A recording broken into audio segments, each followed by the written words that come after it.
हैं 5:26 और आज है संडे।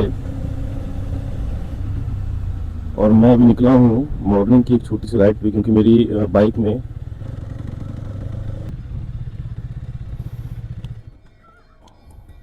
तमसा नदी के इस तरफ आपका बीटी है और इस तरफ जो है महादेव घाट है। एक समय हुआ करता दोस्तों ये पूरा बंजर था, लेकिन हमारे मंत्री माननीय श्री A.K. शर्मा जी की इस पर दृष्टि पड़ी और आज ये इतना सुंदर बन चुका है। काफी पर्यटन का बहुत। आपको जैसा बता दूं कि मेरी बाइक में पिछले कुछ दिनों से इंजन में नॉइस आ रहा था, जिसकी वजह से मैं बहुत ज़्यादा डिस्टर्ब हूँ।